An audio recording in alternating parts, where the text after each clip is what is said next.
नमस्कार मंडळी, तर आपल्या यूट्यूब चॅनलवर तुमचं खूप खूप स्वागत आहे। तर मी इथे घेतलेला आहे भिड्याचा तवा आणि मी चुलीवर बनवणार आहे कारल्याची भाजी। तर तुम्ही इथे बघू शकता मी तवा ठेवलेला आहे चुलीवर।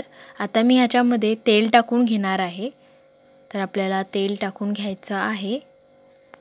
कारलीची भाजी ही भिड्याच्या तव्यावर खूप छान होते आणि त्याला कडूपणा येत नाही। जसं आपण नॉर्मल वेगवेगळ्या पातेल्यांमध्ये जेव्हा बनवतो तेव्हा नाही येत तितकी टेस्ट जितकी आपल्याला भिड्याच्या तव्यामध्ये येते। तर इथे मी जिरा टाकलेला आहे। मस्त आपण तडतडून घ्यायचा आहे आणि आता मी उभ्या मिरच्या कापून घेतलेल्या आहेत तर त्या मी याच्यामध्ये टाकते आहे। मी इथे 4 मिरच्या घेतलेल्या आहेत। तर तुम्ही तुमच्या आवडीनुसार घ्या। जितका कोणाला तिखट आवडतं कोणाला कमी तिखट आवडतं तर त्याप्रमाणे तुम्ही घेऊ शकता। आता इथे मी बारीक कांदा कापून घेतलेला आहे तो टाकते आहे।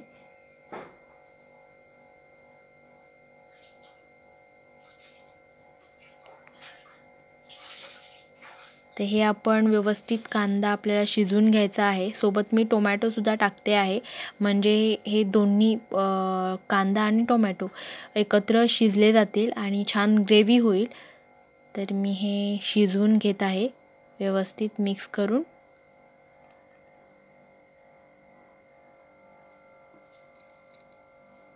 आणि रोजच्या प्रमाणे जशी मी मागे सुद्धा रेसिपी बनवली तर ती सुद्धा चुलीवरचीच होती। ही सुद्धा चुलीवरचीच आहे। तर आपण झाकण ठेवून घेऊयात जरा वेळ म्हणजे मस्त कांदा आणि टोमॅटो शिजला जाईल। मिक्स करून घेते मी।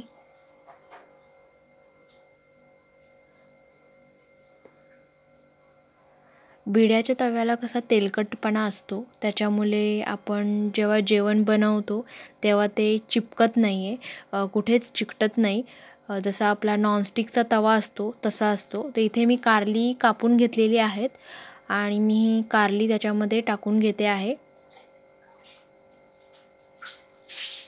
आता बघू शकता तुम्ही कारली खूप जास्त आहेत पण शिजल्यानंतर ती बरोबर कमी होतील। आता याच्यामध्ये मी हळद टाकून घेतलेली आहे 1 चमचा।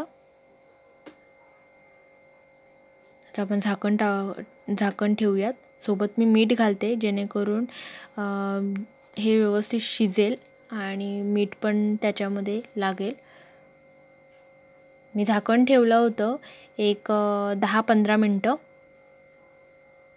तर तुम्ही बघू शकता मस्त कारली हाफ शिजून झालेली आहेत आणि खूप कारली दिसत होती आता कमी झालेली आहेत ती।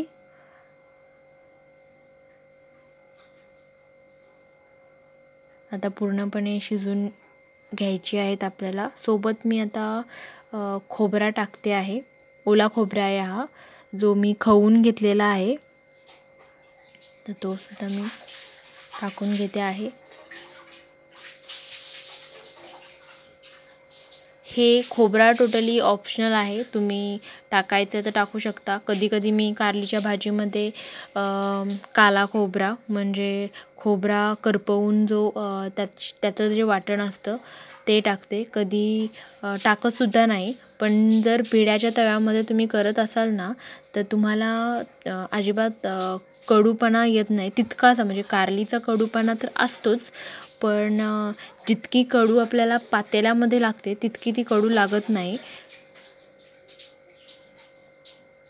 तर तुम्ही बघू शकता मस्त खोबरं त्याला लागलेलं आहे आणि भाजी आपली पूर्णपणे शिजून झालेली आहे।